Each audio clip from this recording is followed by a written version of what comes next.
Good morning, students. So today we start question number 9th of exercise 13.2. Ninth question में देखिए दो part दे रखे हैं हमारे पास। पहला पार्ट क्या कह रहा है कि द लेटल और curved surface area of a closed cylindrical petrol storage tank. ठीक है, एक टैंक है जो किस टाइप का है, सिलेंड्रिकल टैंक है। उसका हमें क्या बताना है, कर्व्ड सरफेस एरिया। और दे रखा है हमारे पास that is 4.2 metre in diameter उसका 4.2 मीटर है। और हाइट दे रखी है 4.5 मीटर। ठीक है, तो देखिए कैसे करेंगे। ये सिंपल ही है, ये तो डायरेक्ट फार्मूले के ऊपर बेस्ड है। क्वेश्चन नंबर 9 सॉल्यूशन करते हैं। हमारे पास दे रखा है इसका डायामीटर, दैट इज़ डायामीटर दे रखा है हमारे पास 4.2 मीटर। तो यहाँ से रेडियस निकाल लेते हैं। रेडियस क्या हो जाएगी, हाफ ऑफ द डायमीटर होती है, 2.1 मीटर हो जाएगी। और दूसरा दे रखा है हमारे पास हाइट। ठीक है, हाइट दे रखी है 4.5 मीटर। और इसने कहा है कि इसका क्या निकालना है, हमें इसका कर्व्ड सरफेस एरिया निकालना है। तो curved surface area of cylinder क्या होता है, curved surface area of cylinder का फॉर्मूला हमने पढ़ा 2πRh। ठीक है, तो 2πRh, यहाँ पे 2 इंटू 22/7 इंटू आर की वैल्यू रेडियस है हमारे पास 2.1। इस पॉइंट को मैं हटा देता हूँ तो 21/10 लिख सकते हैं, मल्टीप्लाई बाई एच, हाइट 4.5। तो इसको डेसिमल को भी हटाए तो डिवाइड बाई 10। 7 से ये 3 टाइम्स कैंसिल, 2 से ये 5 टाइम्स कैंसिल, 5 से ये 9 टाइम्स कैंसिल। ठीक है, अब इस 10 से कैंसिल नहीं करेंगे क्योंकि वो डेसिमल लगाना ईजी हो जाएगा। ठीक है, तो ये हो जाएगा 9 3 जा 27 मल्टीप्लाई बाई 22, तो ये 54 और 54 495। ठीक है, 594 डिवाइड बाई 10 इक्वल हो जाएगा ये 59.4 मीटर स्क्वेयर के। ठीक है, तो इसका कर्व्ड सरफेस एरिया क्या है हमारे पास 59.4 सेंटीमीटर स्क्वेयर। ठीक है, आगे देखिए दूसरे पार्ट में कह रहा है, ये तो हमारा पहला पार्ट कंप्लीट हो गया, इसमें तो हमें ओनली फॉर्मूले का यूज करना था। दूसरा पार्ट देखिए, दूसरे पार्ट में कह रहा है how much steel was actually used, कि कितना स्टील उसका एक्चुअल में यूज हुआ है उस टैंक को बनाने में। ठीक है, उस टैंक को बनाने में अगर if 1/12 of the steel actually used was wasted in making the tank, कि 1/12 भाग उसका वेस्ट हो गया तो कितना यूज हुआ। देखिए सोचिए थोड़ा सा कि इसने हमसे क्वेश्चन तो पूछा ये कि कितना यूज हुआ, लेकिन उसने दिया क्या कि वेस्ट जितना हुआ वो। ठीक है, तो हम मान लेते हैं कि कुछ उसका जो एक्चुअल होगा वो एक्चुअल को हम लेट कर लेते हैं। ठीक है, कि हमने मान लिया कि let the actual steel was used, actual steel actual steel was used, वो कितना है x मीटर स्क्वेयर, कि x metre square actually use हुआ। ठीक है, तो देखिए ए वेस्टेज दे रखा हमारे पास, तो वेस्टेड स्टील कितना है 1/12 ऑफ द एक्चुअल यूज। ठीक है, तो एक्चुअल जो यूज हुआ है वो कितना है x है, तो x का 1/12, तो x का 1/12 कितना हो जाएगा, मल्टीप्लाई बाई 1/12, तो x/12 मीटर स्क्वेयर जो है वो यूज हुआ। ठीक है, तो कितना जो है वो स्टील यूज हुआ टैंक को बनाने में। देखिए समझिए इस चीज़ को, फिर दोबारा मैं बताता हूँ कि इसने पूछा हमसे कि कितना यूज हुआ। ठीक है, दे दिया हमारे पास वेस्टेज, तो हमने मान लिया कि जो एक्चुअल जो मतलब स्टार्टिंग में जो हम स्टील लेके चले थे वो x मीटर स्क्वेयर था, उसमें से 1/12 जो था वो उसका 1/12वां भाग वेस्ट हो गया, तो हमारे पास एक्चुअल जो यूज्ड हुआ वो कितना हुआ। ठीक है, वो तो area of steel used, area of steel used in tank, in making the tank लिख सकते हैं, इन मेकिंग द टैंक, वो कितना होगा। देखिए अगर मैं यहाँ पे कहूँ कि हमारे पास 50 किलोग्राम सामान था। ठीक है, उसमें से या 50 केजी सेब थे और 5 केजी ख़राब हो गए, ठीक है। तो कितने सही कितने बचे जो एक्चुअल में जो सही है, ठीक है। तो 50 माइनस 5 ही करते हैं हम, ठीक है। तो हमने टोटल जो था वो इतना यूज किया, उसमें से इतना ख़राब हो गया, तो बाकी जो मतलब यूजेबल था, ठीक है, वो कितना हुआ टोटल यूज, तो x माइनस एक्स बाई 12, ठीक है। तो यहाँ से इसका एलसीएम लेंगे और इसको माइनस करेंगे तो ये आ जाएगा 11x बाई 12 मीटर स्क्वायर। ये आ गया हमारा एक्चुअल एरिया यूज्ड, ठीक है, इन मेकिंग द टैंक।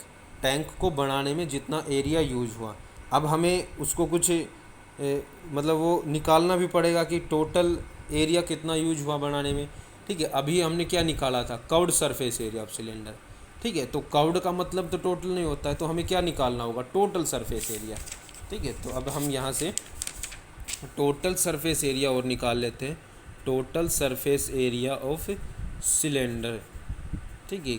फॉर्मूला क्या था हमारे पास सिलेंडर का, 2 पाई आर प्लस एच, तो 2 इंटू 22/7 इंटू रेडियस थी हमारे पास 21/10, रेडियस 21/10 प्लस 45/10, ठीक है।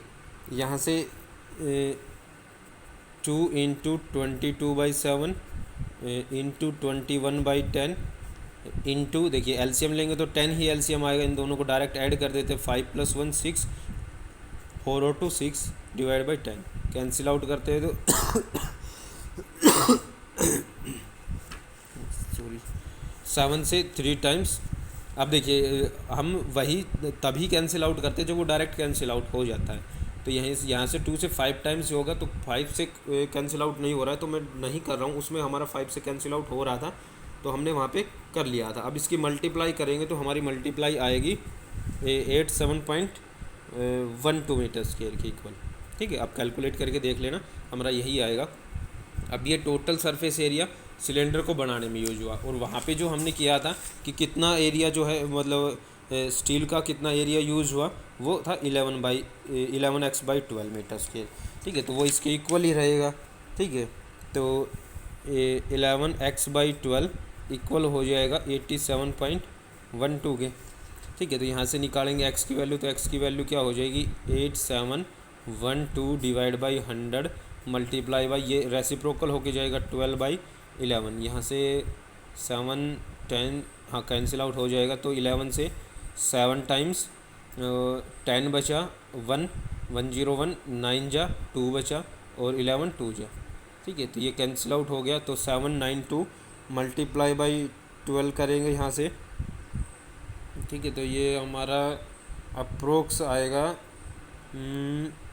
कैंसिल आउट करने के बाद 95.04 मीटर स्क्वायर के, ठीक है। तो जो एक्चुअल ये जो स्टील यूज हुआ वो कितना यूज हुआ 95.04 मीटर स्क्वायर उस टैंक को बनाने के लिए, ठीक है। तो ये था हमारे पास क्वेश्चन, थोड़ा सा ट्रिकी दे रखा था क्योंकि पूछा हमसे कुछ था, गिवन कुछ था, तो उसके चक्कर में हमारा थोड़ा सा टाइम लगा है, ठीक है। और समझना भी ज़रूरी था उस चीज़ को कि वेस्टेज दे रखा था, पूछा यूज वाला था, ठीक है। वेस्टेज वाला पूछता तो डायरेक्ट निकल जाता है 1/12 पार्ट, ठीक है, टोटल सरफेस एरिया का। देखिए अगला क्वेश्चन है कि इन फिगर 13.12 ये फिगर दे रखा है हमारे पास, you see the frame of lamp shade, it is to be covered with a decorative cloth.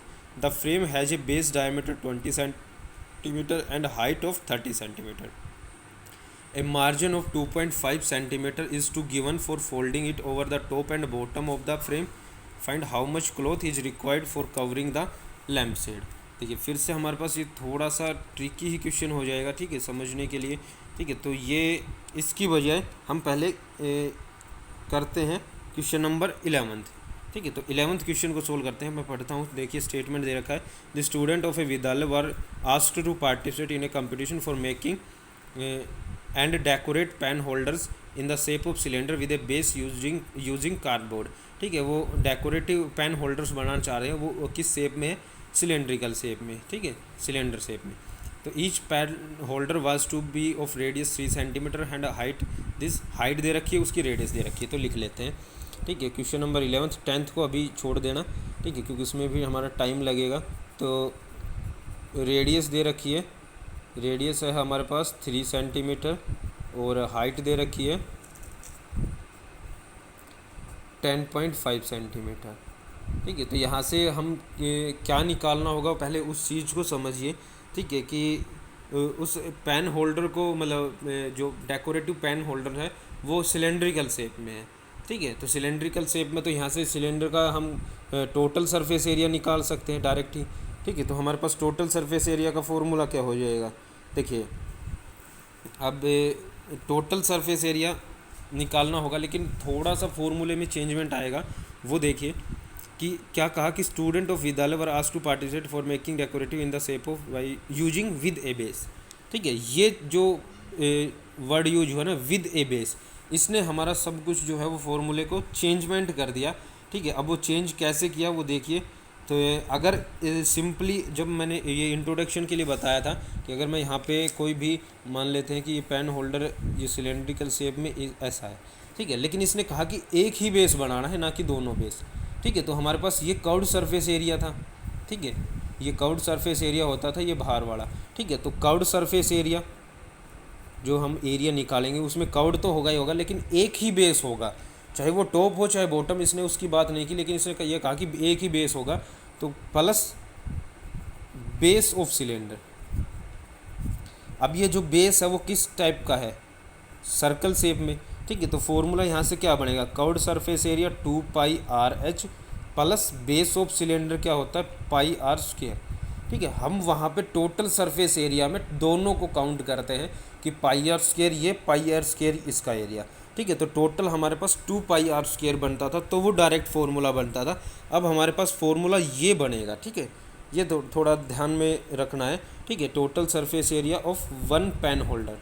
ठीक है, तो यहाँ पे 2πr/h 2 इंटू 22/7 इंटू रेडियस है हमारी 3 इंटू हाइट है 105 डिवाइड बाई 10 कर देते हैं, plus pi 22/7 into radius 3 into 3।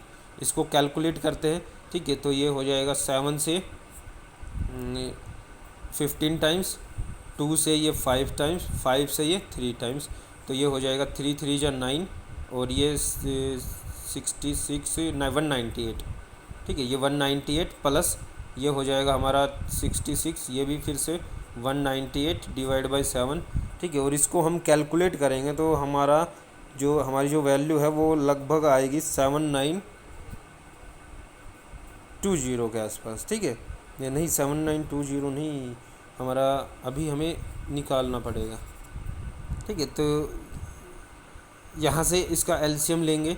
ठीक है, एलसीएम लेंगे तो हमारे पास जो भी वैल्यू आएगी वो वैल्यू। ठीक है, ये आई हमारे पास किसकी, वन पेन होल्डर की। ठीक है, लेकिन इसने कहा कि द विद्यालय was to supply the competitors with cardboard if there were 35 competitors. ठीक है, तो 35 कंपिटिटर्स हैं, तो 35 कंपिटिटर के लिए क्या होगा, मल्टीप्लाई बाई 35 और कर देंगे यहाँ से। ठीक है, तो मल्टीप्लाई बाई 35 करेंगे इसको। ठीक है, तो 198 प्लस 198/7 इसका एलसीएम लेना है, फिर जो आएगा उसको 35 से मल्टीप्लाई करना है, और वो हमारे पास फाइनल आंसर होगा। ठीक है, तो आगे कैलकुलेशन आपको खुद से करनी है। ठीक है, लेकिन फिर भी अगर गलत आता है तो बता देना, कैलकुलेशन को भी मैं आगे करवाऊँगा। ठीक है, चलिए, तो क्वेश्चन नंबर 10 बचता है, उसको कल करेंगे। ठीक है, तो आपको दोनों क्वेश्चन करने हैं। ठीक है, अगर फिर भी समझ में नहीं आता है तो पूछ सकते हो दोबारा, कोई दिक्कत नहीं है।